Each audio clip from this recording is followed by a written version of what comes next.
फेसबुकले, इन्स्टाग्रामले, व्हाट्सएपले पैसा किन लिइरहेको छैन हामीसँग?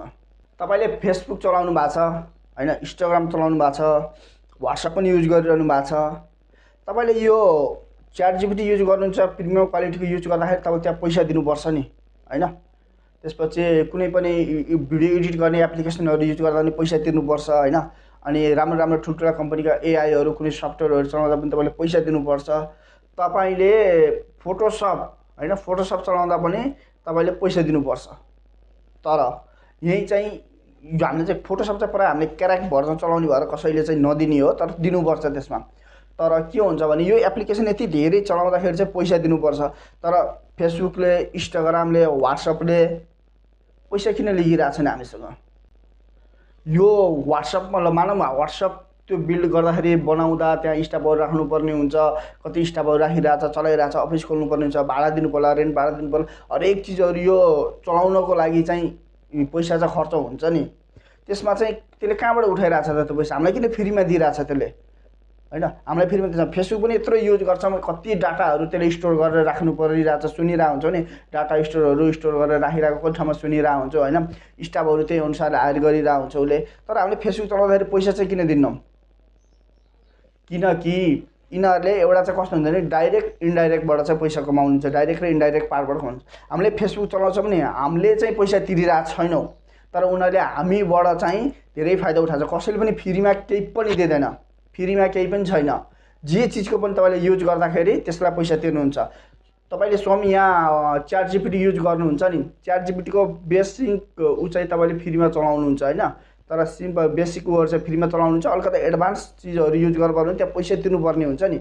त्यसै च्याट जीपीटीले के गरिरहेको हुन्छ भने पहिला बेसिक चलाउनलाई बानी पार्ने यिनीहरुलाई, बानी पारिसकेपछि भोलि बिहान अलि एडभान्सतिर जान खोज्छ। त्यो बानी परिसकेपछि त्यो चीज छोड्न मन लाग्दैन, अझै जान्न मन लाग्छ, हामीलाई अझै अगाडि जान मन लाग्छ। अनि त्यो बानी परिसकेपछि चाहिँ प्रिमियमलाई उले पैसा तिर्छ भन्ने हुन्छ।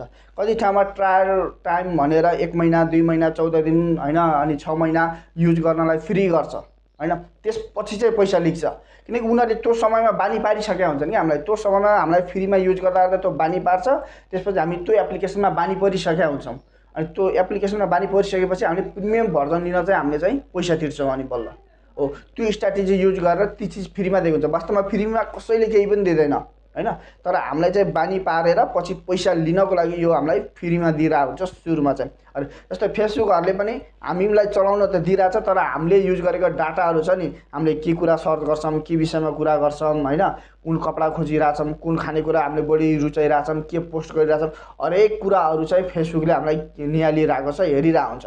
अनि त्यही डाटाहरु कुन ठाउँमा कुन चीज बढी युज गरिरहेछन्, कुन ठाउँमा कुन चीजको बढी सर्च भइरहेछ भन्ने कुराहरु त्यो डाटा लिएर ठुलठुला बिजनेसम्यानहरुलाई दिन्छन्। अनि त्यो बिजनेसम्यानहरुले त्यही ठाउँमा चाहिँ त्यो चीजहरु सर्भाइभ गर्छन् या खोल्छन्, बिजनेस गर्छन्। त्यसरी चाहिँ उनीहरु चलिरहेको हुन्छन्। एकदम सर्ट करीमा हामीले बुझ्ने तरिकाले भन्नु पर्दाखेरि चाहिँ। त्यही भएर हामीले चाहिँ इन्डाइरेक्टली हामीले उनीहरुलाई पैसा चाहिँ तिरिरहेछौं के, उनीहरुलाई फाइदा भइरहेछ। फ्रीमा कसैले पनि हामीलाई केही दिइरहेको छैन। व्हाट्सएपले पनि त्यही हो, व्हाट्सएपले पनि मेटा डाटासँग फेसबुकसँग कनेक्ट छ, अनि व्हाट्सएपमा पनि त्यही गरिरहेको हुन्छ।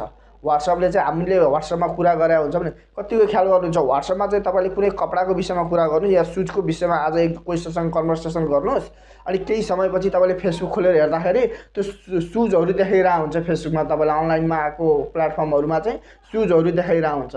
व्हाट्सएपमा कम्प्युटरको बारेमा कुरा गर्नुस्, कम्प्युटर मैले बाइ गर्नु छ यताउता भनेर त्यहाँ कुरा गर्नुस् कसैसँग, अनि फेसबुकमा चाहिँ कम्प्युटरको बारेमा देखाइरहेको हुन्छ।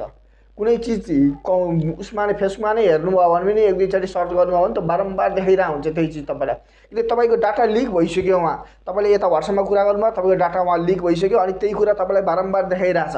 त्यहाँ चाहिँ अनलाइन मार्केटिङ गर्नेहरुले चाहिँ देखाइरहेको हुन्छ त्यही कुरा चाहिँ, जसले गर्दा उनीहरुको मार्केटिङ हुन्छ, उनीहरुलेको सामानहरु बिक्छ हैन, उनीहरुले हामीले बाइ गर्छौं उनीहरुको सामानहरु, उनीहरुलाई फाइदा हुन्छ। यसले चाहिँ यसरी काम गरेको हुन्छ है त। एकदम साधारण तरिकाले म बुझाउने कोसिस गरिरहेको छु तपाईहरुलाई। कोही कतै बुझ्नु भएन, अझै केही कुराहरु थपड गर्न छ, तपाईलाई लागेको कुरा भन्नु छ भने कमेन्ट गरिदिनुस्, भन्नुस्, अनि हामीलाई लाइक गर्नुस्, अनि सब्स्क्राइब गर्नुस्, हाम्रो च्यानललाई सपोर्ट गर्नुस् है त। Thank you. हाम्रो पेजलाई पनि लाइक गर्नुस् है। हस्, थ्यांक यू।